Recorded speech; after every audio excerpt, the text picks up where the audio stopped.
Hi. Hi, everyone. How you doing? Hey, Wayne. Yeah, can you We hear heard you us? loud and clear. I can. I was enjoying the large screen because I was looking at your background. That is super cool. Is that a digital background or that your house? It's the real thing. It's the real thing. Yeah, actually. Okay, so I can take an opportunity to plug my little Etsy business. So a lot of this stuff is inventory from my little art business that I do.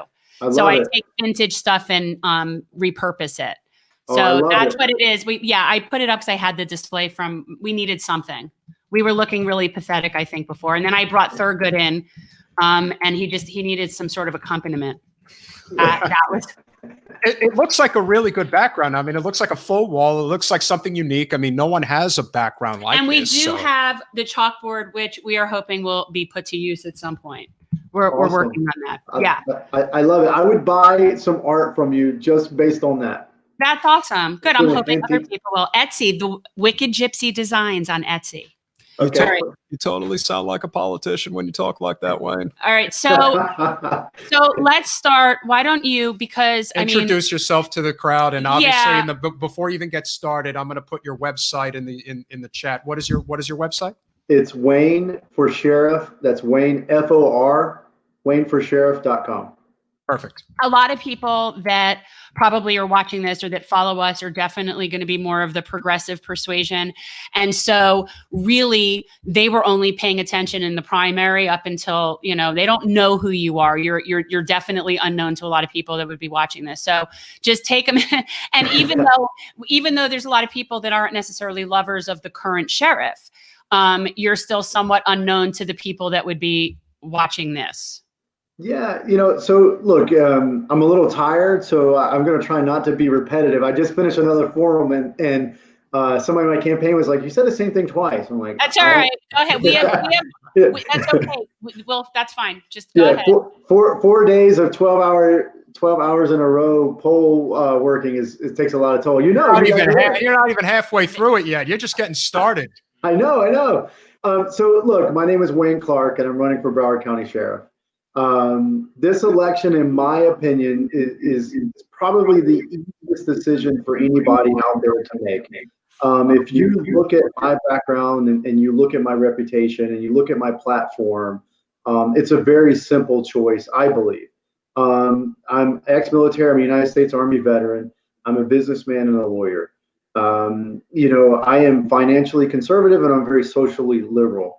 We've talked about that before. Broward Sheriff's Office is not a police department. Broward Sheriff's Office is a public service, public safety agency.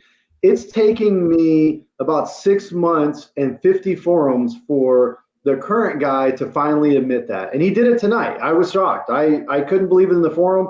I had to give him credit. I said, it took us 50 times of hitting you over the head to tell you that Broward Sheriff's Office is there for public safety and the county as a whole. And people ask me, well, what do you mean by that? Well, Broward Sheriff's Office touches every aspect of our lives in Broward County, from the airport, you fly anywhere, you go anywhere, to the seaport, if you happen to go out into cruise ships or come into port. It also deals with the Department of Detention, the jails. And we've seen recently 2 very young ladies give birth in the Broward County jail system without any medication, without any medical attention, without anybody around. They did it alone in their jail cell. To me, that's got to be the most inhumane thing ever. When my wife gave birth, obviously we were in a hospital, doctors all around, medications. I could not imagine someone going through that alone. So BSO also touches obviously the law enforcement aspect of it, which is only 22% of the agency.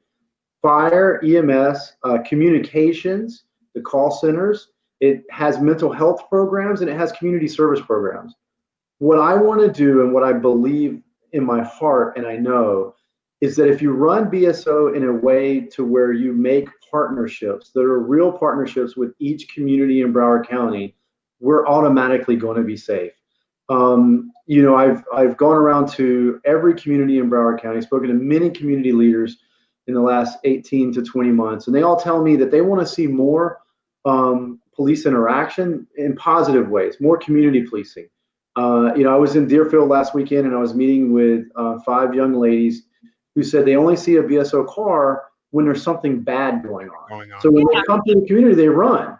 They already had this negative, thought process, and we got to get away from that. We got away from community policing after 9/11, and we keep getting further and further away. And I think that's part of the problem with what we're seeing going on. We're not bringing that back. We took away our youth explorer programs from fire, EMS, and law enforcement in our high schools. We need to get that back. We need our youth interacting positively with our first responders. Build relationships, build trust, and you can do that at a young age. One of the biggest things with my platform that's different than anyone else is that Broward Sheriff's Office is $1 billion budget. We don't spend any of that $1 billion inside Broward County. Most of our contracts are out of the county in other places north of the county, Tennessee, South Carolina, New York, California. Unbelievable. So what I want to do is if you're a small business in Broward County and you want to bid on contracts, I want to award you certain points. Also, one of the problems that I have with the way we do business in Broward County at the Sheriff's Office is less than 1% of that $1 billion budget goes to minority-owned and women-owned businesses. Why is that? Why are we not trying to help women-owned businesses? Why are we not trying to help minority-owned businesses? And people are like, well, what do you mean? Well, look, we buy flip-flops, we buy toothpaste, we buy linens, we buy uniforms. There are so many small contracts that we give out at BSO that could go to someone here in Broward County to benefit. And, I got asked this weekend in Deerfield Beach, well, what does that mean? Look, if we're spending that $1 billion here in Broward County, that benefits all of us. It makes our economy better, which therefore makes us all safer. It's one big circle. So, I have a very long platform, but, those are some of the highlights. Yeah, no, that's great. And I think that I really appreciate hearing that. And I really never thought of how BSO isn't just a police department. Like, I mean, I knew that, I guess, in theory that it wasn't, Right. but it really isn't. And so when you think of the sheriff, this isn't like, the Old West where you need somebody coming into town and like policing the streets. This is a public service agency. Right, 100%. And so look, we have heard these calls to defund the police. Well, I'm against defunding the police, but what I am for is, with a public service, public safety agency and $1 billion, you can reallocate that money to mental health assessments, programs for our youth, our adults, and our first responders. You can reallocate some of that money to go to other community outreach programs that will benefit the community. If you have 50-50 balance there, community outreach, community programs, and policing, that's when we're the safest and that's when it's run the best. Questions? I think we've got an important question from our good friend Sandra Shafrir. Women-owned businesses are usually white women, and their husbands put their name on their businesses. Is that equity, and is there something that we can do? That seems very outside the purview of this office. I mean, I appreciate it. I think she's saying it there. What percentage of it? Oh, okay. There it is. Yeah. And so the follow-up question, which is probably the one more pertaining to, what falls under your jurisdiction is, what percentage of BSO contracts are you willing to commit to businesses owned by people of color? Well, look, I think first and foremost, the reason why people of color and women are not awarded the contracts at BSO is because of the bidding and the procurement process. They give one class a year, and it's in the middle part of the county. And if you want to go and bid, then there's, they teach you the process, right? And what happens is you get there and there's already 100 people in front of you, so you can't go and you can't bid. I want to have workshops throughout the county. I don't think there should be a limit on, minority-owned contract businesses getting contracts. I don't think there should be a cap. I think it's, you bid, you meet the qualifications, you get the job. I'm not willing to put a ceiling on it. A floor, if you were looking for a floor, I can tell you this: we certainly can do better than less than 1%. How can you do worse? I'm looking to make sure. And that's where it is now. That's what you're saying. That's where it is now. Yeah. That's where it is now. Look, I'm looking to make sure that $1 billion stays in Broward County. I'm looking to make sure that $1 billion benefits companies in Broward County, assuming you fit, the requirements. And look, there's a million great companies. the individual I bought my shirts from, I could have gone out of the county and bought them. Paid a little bit extra money from a lady that owns a company that does this. And the reason I spent my money from a campaign on these shirts with her is because that's what I want to do. I want to, I hold meetings, breakfast meetings, it seems like 3 or 4 days a week. We pick small businesses. We don't go to Starbucks. We don't go to McDonald's. We don't go to franchises. We pick small businesses in Broward County to have our business meetings for breakfast. And that's what I want to do. I think that, in my mind, benefits everybody in the county. Wayne, I think you make a very good point, and it's one of the things that we worked on in our congressional race, which is there is this lack of acknowledgement for small businesses in the area. We joked it's like anything that's not on University Drive is considered, where you really want to shop, because that's where the large chain store fronts are going to be found. And I would say of all the issues with law enforcement that I think in the here and now could definitely be dealt with, no questions asked, is the issue of hiring local. We see very often, a lot of times, people that are working for, let's say, the Sunrise Police Department are living in, as far south as Homestead. Yeah. I don't know how it would necessarily work within the sheriff's office, but do you see? Of course it works that same way. Where you get assigned should be where you are. So is that a primary focus for you, if you are the sheriff, is to make sure that people who are from Sunrise, or at least from either Sunrise or Plantation, et cetera? 100%. There's about 5,700 employees in BSO. Most of the law enforcement officers live in Palm Beach, Miami-Dade, and guess what? Naples. Yeah. Naples. They have free cars. They can take their cars home. They have free gas cards, so they get gas. For some reason, Broward Sheriff's Office still uses a 30-year-old application process. I don't know what you guys did 30 years ago, but I was 16 years old back then. And a lot has changed in this country in 30 years. And the hiring process at BSO has got to change. One of the things that I want to focus on is hiring people from within Broward County. If you live in Pompano Beach, guess what? Someone's uncle, aunt, grandfather, mother, brother, people, the community. And so if you're community policing and you're interacting with people you already know, it automatically brings down those walls a little bit. One of the problems that I have currently with the way BSO hires is when you're looking at minorities in the fire and EMS, there's less than 10% of the firefighters in Broward County for BSO are Black. And so we got to change that. There's a lot of things we need to change. In my opinion, I believe Broward County is the most diverse county of any county in the state of Florida, without a doubt. It may be the most diverse county in the United States. If you look at all of the different cultures that we have, we need to make sure those cultures are represented equally at BSO. And that is a very good segue into Narneek Grant, who ran for school board in Broward County. She has a great question, which is, what are your plans for implicit bias training, and how you make this a priority? Yeah, look, we've got to, I think a lot of these problems that we have at BSO start with the hiring process. And like I said, getting rid of the old 30-year application process. And then once you hire them, you've got to look at the training. Right now, we don't have any of that type of training. It's something that needs to be there. There's talks about de-escalation and all these things. The current administration hasn't changed any of the training. It's still there. There's like I just attended a forum and we discussed school resource officers.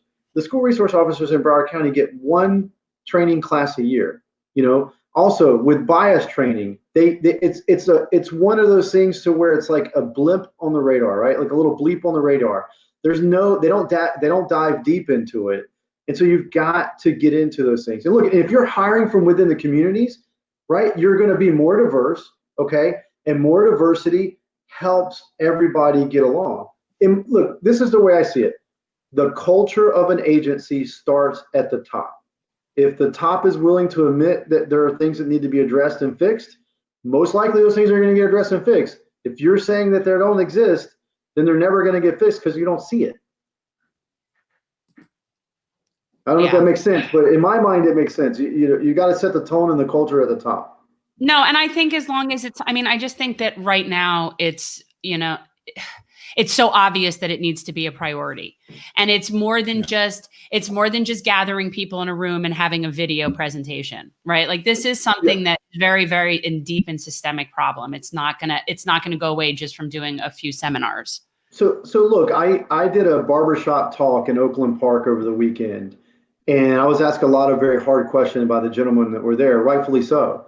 And one of my main points that I kept hammering home to them was, look, we have a lot of momentum in America right now. We have a choice, okay? Because we've been here before. We've gotten a little momentum and then we let off the gas. We get a little momentum, we let off the gas. Either we're going to keep the momentum and have those adult hard conversations, but have those conversations, or we're not. And if you give up and we don't, as a society, keep the pressure and the momentum, then guess what? We're going to go back to exactly the way we were before all this happened. So we either keep up the momentum or we don't. That's that's up to us as a society. So we have another question from Kevin O'Brien. What are your thoughts on law enforcement members being on the newly created Broward Police and Criminal Justice Review Board? So look, I've read a couple of different different articles about this new review board in Broward County. One of the articles made it sound like it's really a nothing review board because it's not going to review independent cases. With a review board, I'm okay with review boards, but I do believe we need subject matter experts on there. Somebody that can talk about policy, somebody that can talk about making those split-second decisions, somebody that can talk about good judgment. With the review boards, I think also there's some issues with subpoena powers that we need to discuss and make sure the public understands if you give certain powers away, it can affect later criminal type cases if it ever gets that far. But I think you need subject matter experts because that's, you need to be able to ask those questions. So you like to listen to experts and don't just think you know everything is what you're saying. Yeah. Hey, look, I've said this a million times in this campaign. Fascinating. Oh, listen, I've said this in this campaign a million times, and I think people think they're like, why does he say this? I am very good at what I know. I'm even better at what I don't know. And if I don't know, I ask. I don't have an ego. Right. I'm there to make or bring positive change and fix things. I can't fix everything. I can't know everything, but I can tell you what, I can ask a lot of questions and I can find the people and surround myself with great other, people to help me. Right. Which is also important because I think that when people look at this as it's pure law enforcement, it makes it be, suspect that you don't have a law enforcement background. And Right. I saw that you would, and I really appreciated how you answered that question today on, I don't know where I saw, it must have been Facebook on a thread, but Channel 10, maybe they just did it, or Channel 4 actually did a piece on it, but maybe. And I think it's important. So why don't you talk about that? Because you don't have a law enforcement background, but I think that might be the better thing. And clearly what we have had has not been working well. So, I Right. think that could be a better thing, but yeah, talk about that, like how you bring what you bring to the party. So look, like I said, BSO is not a police department. It's only 22% of the $1 billion budget goes to law enforcement, and the law enforcement is extremely important. For me, the way I look at it is, I'm going to surround myself with the most experienced people with institutional knowledge from BSO to run that aspect of the agency. I'm the leader. I'm not the manager. The sheriff doesn't run the law enforcement part of BSO on a day-to-day basis anyway. He relies on his undersheriff and his colonels and his other people. So for me, I come in here with a fresh set of eyes, right? I'm coming in here as the public who has been and interacted with police officers my entire life. So I would think the community would like that, would say, hey, look, this is a guy that can come in here, look at things. He's going to rely on the subject matter experts. He's going to have conversations, but in the same sense, he's coming in here to run it and be a leader to bring positive change. I think it's a benefit. I can tell you, when I meet people at the polls or in the communities, most people see it as, like you said, it's refreshing, because having someone that just because they're a cop doesn't mean they're going to be a great leader. In fact, it kind of boxes them in a little bit. So most people are like, hey, look, what's going on now doesn't work, so let's try something else. One of the biggest issues, without question, in Broward County is we need massive criminal justice reform. And I think with a potential state attorney like Harold Pryor, there's no question that the war on drugs has definitely hurt this county immeasurably. What are your thoughts on, the decriminalization of marijuana, for example, petty drug offenses? We obviously know the state of Florida has a massive problem being the highest for-profit prison complex in the United States. So basically putting people in prison for reasons that should not exist. Basically, the profit motive of arresting people per body to So look, a lady actually asked me this question yesterday, and I just thought she was going to hit me when I kind of gave my response, because she was all decked out in the red gear, and definitely I knew who she was voting for. She asked me that. And my response was, look, I think that recreational marijuana should be on the ballot. Let the voters decide, right? Let the voters decide. If they voted in, they voted in. I'm there to enforce the law. I'm not there to make the law. What I can tell you is I don't know anyone that's ever overdosed on marijuana or any marijuana products, right? But some of the other drugs that we have a problem with, there are. So why are we focusing on marijuana? Let's get away from that. Let the voters decide. Let them do what they do. Let's worry about the other issues. I agree. Look, we have a problem with, it's funny because we go from being very heavy-fisted and arresting everybody. At one time, Broward County had 264 arrests a day, down to 50, up to 100. And it shows that there's no leadership. Yeah, 264. So I had to read the statistics twice. I was like, well, 264, you went down to 40 to 50. That's a profit.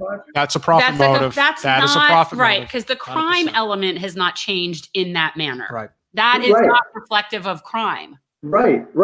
Look, we all know that if you want to drive through certain communities and catch somebody with an open container, we can do it, right? Yeah. But why are we focusing on that when there's someone? By the way, the murder rate in Broward County doubled this year. We already broke an all-time record on homicides, and we got 3 months left to go. So why aren't we focusing on solving those crimes and helping those victims? That's what I always say. Yeah. I mean, it's common sense. That's what I always say. Let's close the cases that are open. There's tons of open cases. There's rape kits that haven't been tested. Let's pay for solving crimes instead of patrolling the streets and looking for problems. And this is actually, because our political arena has become so, contentious and divisive, this is actually, I think, one of the best conservative talking points that is out there, which is there is a lot of waste. There is a lot of this wasteful spending that goes on. And the fact that you have so many of these outstanding cases that have not been addressed, that would be so much more of a priority rather than just, slapping cuffs on people and putting them in jail. But again, I think that the reason that that's so prevalent is because we do have a serious problem in criminal justice, which is we have a for-profit motive to put people in prison. So listen to this story. So I was at the African American Library, the Culture Center today at the polls. There was a gentleman that came up to, and there were, how the polls are, there was like 10 or 15 people working, handing out flyers. Right. And there was a gentleman that came up. He was very rude and obnoxious. He clearly had something going on. He goes inside, and apparently he told everybody there was going to shoot the place up. When he came out, he tells me, he's like, I hate, and he used some bad words toward police officers, and stuff. He used some very foul language. You could clearly tell there was something going on. He goes up to the ladies at the end of the road, has words with them. BSO gets called. BSO comes. They come. It was a lot. It was a lot of people responded. It seemed to me like I was like, well, hold on a second. It seemed like a lot. So one of the guys who was leading the investigation took him down. It was an arrest. And I asked him after the fact. I said, hey, how's it going? What happened? He says, oh, that guy's going to jail. And I said, look, to me, that guy seemed like he had something wrong with the mental health part of it. Like, well, are you not going to get him checked out? He's like, that's not my job. My job, I'm told to arrest people and take them down. Somebody else will do that later. Well, this guy had a mental health issue. I don't, look, maybe I'm, I don't know. Maybe I was tired. I didn't see this guy as a physical threat to anyone. If I did, it would have been a different situation. I think the guy has some mental issues. and should have been Baker acted or treated for mental stuff, as opposed to arresting him, charging him with a felony, and going that whole process. Let him get checked out. We got to do better as a society as how we treat these people. And that really is that is something that's not right. Get more feedback on Oh, I think so. We're getting feedback. Okay. Let's see if we can. Let's see how that comes in now. Okay, try again. Maybe it's just me. Yes, it's you. Is it me? Okay. Check. Yeah. No, go ahead. No, I kind of even lost my train of thought. Oh. Yeah. Well, I don't even remember what I was talking about. It'll come back. All right. So I think what's most important is that we recognize that it's sort of like the peeling of the onion, so to speak. Mm-hmm. It's like if one issue ultimately gets dealt with, a lot of other issues will fall into place. If we remove the for-profit motive of criminal justice, a lot of these issues in many ways are going to go away. Mm-hmm. As you said, the officers are trained to basically arrest and not ask questions or not even assess the situation before it ultimately ends up getting taken into the legal sector, which is a very big problem. And again, another example of financial waste that shouldn't have to exist. If we removed the for-profit motive of putting people in jail, that would change everything. And I think it would absolutely build the communities the way they need to be built. But as we know, the sheriff's position is a position that is highly sought after for a number of reasons. It's well paid. It's got a lot of opportunity for hire and fire and all that. And so they treat it as a political position when in reality, it's really a community service position. And that's what it should be. Well, look, not to cut you off. I mean, I honestly don't know how much the sheriff makes. I've never looked. I know that I'll be taking a pay cut to do the job, but with regard, because I'm a lawyer, so I've been very lucky in my life. I've been very blessed. One of the things that people don't realize is we spend more money to incarcerate than we do give someone a diploma. Yeah. Think about that for a second. Instead of incarcerating people, if we were educating them, giving them diplomas, imagine how different society would be. You're sounding very progressive, Wayne. You're starting to sound like you might get behind tuition-free public college. I'm telling you, I think that there is because correct me if I'm wrong, Wayne, would you say that on the ideological scale, you fall between progressive and libertarian? Would that be kind of where you would see yourself in some ways? I think so. Look, for me, when people ask me party, the alphabet party stuff to me is outdated. We're a two-party system is crazy. We really, and I think we have a chance with our new younger generations to get rid of the two-party system. We do. Financially, I'm conservative because I don't want my son to have to take care of me when I'm old. So financially, I'm conservative. Socially, whatever you guys want to do in your house, have at it, do it. I don't care. It doesn't affect me. What I do in my house should be my business. So that's kind of what I think. And look, sometimes we criminalize things for what? If you think about it. Because we don't like it and it makes us uncomfortable and it scares us and we like to control what other people do with their lives. That's really what it is. There's also a very big component of special interests. There's as Jen and I have discussed at length, and she recently did a podcast with something that I would recommend you and anybody else check out, a gentleman by the name of Bo of the Fifth Column. He lives up in the Panhandle, and he's made it very clear that he has a lot of conservative values and progressive values too. But the one thing that people don't seem to understand is nuance. Nuance is a very important part of building coalitions and bridges in politics. You can be pro Second Amendment out the yin yang, and you are not pro NRA. There is a distinct difference between the two things. And there are people in politics who, just as that one special interest as an example, they don't want to have a distinction. They want to say that everything that falls under the umbrella of the Second Amendment is not good. And that is the component that, from a nuance perspective, needs to change. It's the same thing with law enforcement, police reform. I think almost anybody universally would agree that even if we can't come to a consensus on defunding the police, we can come to a consensus on demilitarization of the police. The idea that there's not mental health screenings, you are bringing people back from war that are going into police departments and they haven't been properly treated. Well, let's talk about that. Let's talk about like the militarization. I mean, and I don't even mean necessarily specifically BSO, but just in general, like when I look at police officers now, they are geared for battle. And to me, when all you have is a hammer, all you see are nails. And it's like, there's almost like this vicious circle of bringing in officers that want to fight gearing them up, setting them loose to go fight. And then basically we'd rather beg for forgiveness than ask for permission. So we're putting these people out there that have like this Rambo seeming mentality.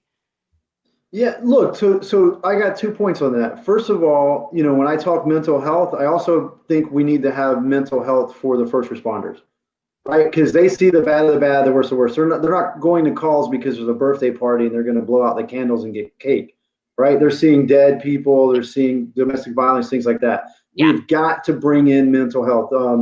In the United States Army over in St. Petersburg, there's a PTSD program because they want to extend the life of special operators, because our bodies break down, but they were finding that the mind of these special operators were breaking down before the body. So if they treated the mental health stuff, they could extend the life of those guys by 2 to 3 years in the battlefield, which it doesn't seem like a lot to us, but it's a lot to them.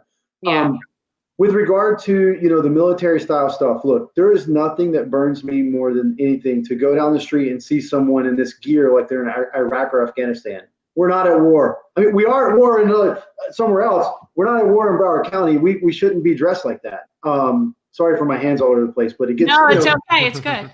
It's for me, because look, if you're getting out to interact with the community and you have, like you said, you have all this tactical gear on. I'm in ex-US Army, right? So I wore all that stuff. I get the use of the gear, but you get out to interact with someone with a car stop, and they see all this stuff on, they're like, oh my, it automatically throws that guard up, and then it creates that tension. I'm against it, and we're going to get away from that. There's a proper time to wear that SWAT gear on certain calls. It's absolutely necessary. One of the things that I want to do, one of the things that, as an example, I can use, and I don't talk about Ken Jennings very much because we all know what happened to him, but I don't know if you all remember Hurricane Wilma. I was here. I was without power for 21 days. It was a rough time for us. One of the directives that Ken Jennings gave back then was, you immediately go back to your regular BSO gear.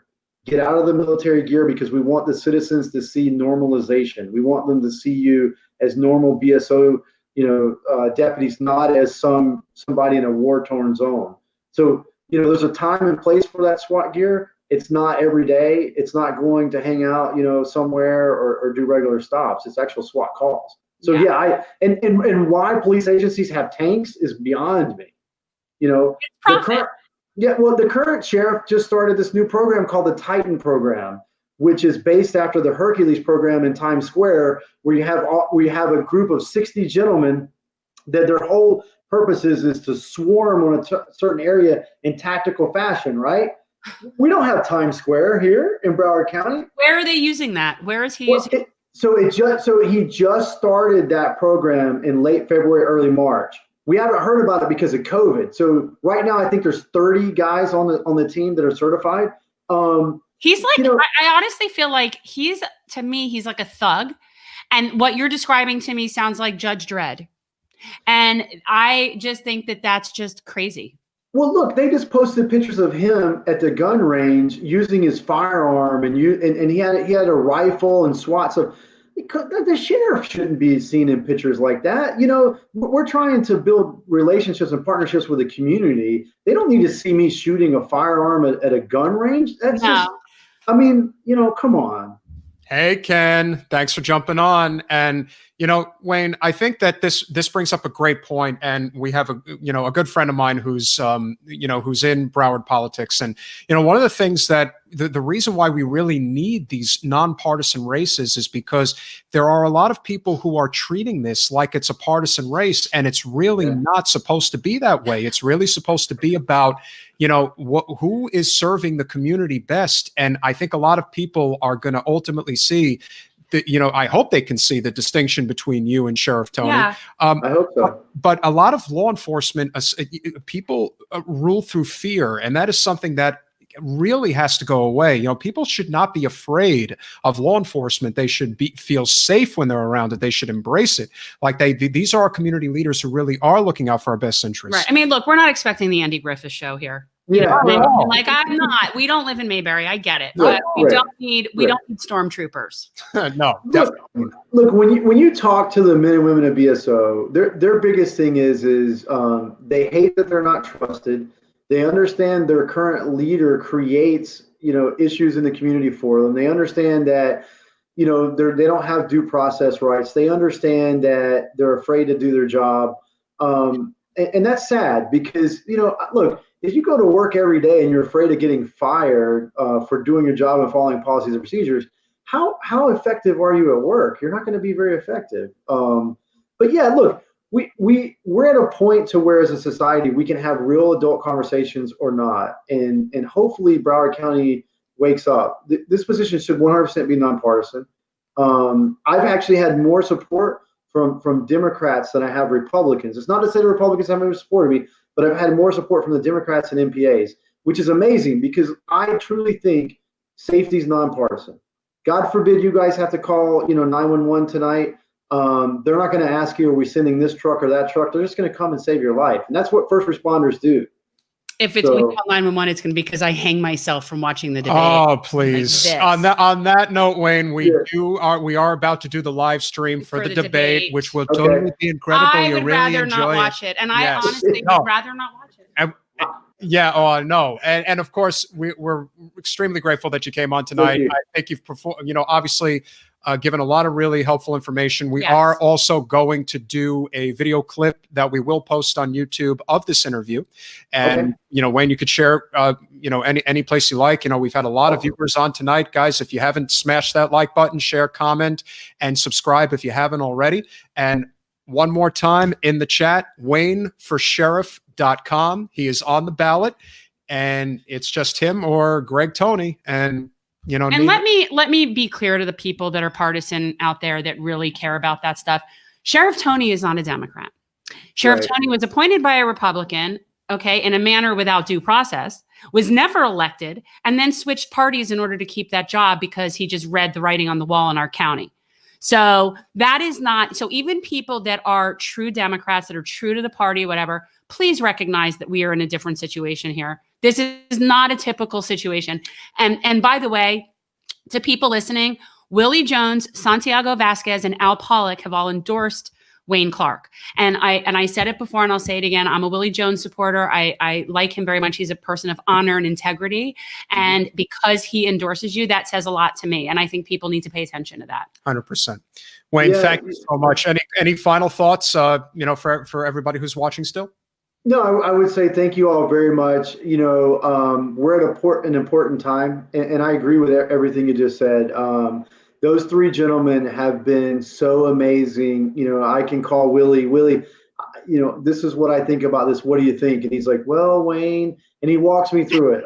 Al, same way. He is Andy Griffith, though. He is kind of Andy Griffith to me. You know what he told me? He said, so I had lunch with him not too long ago, and he's like, you know what? He's like, I speak softly, but I carry a real big stick. Oh, and he does. And he does. Those three men will be friends for life with me. They're great. Yeah. I think as long as we're building coalitions with a gentleman like yourself and Willie Jones and many others, I think the future is definitely bright in this county, even though it's been a certain way for a long time and for the better. And like I said, it's been a real pleasure. And, we definitely look forward to speaking with you again. And I hope you have a wonderful evening. Enjoy your night. I'm watching the debate. I will not watch the debate. I promise. Good for you. You guys have a great night. Bye. Bye. Bye.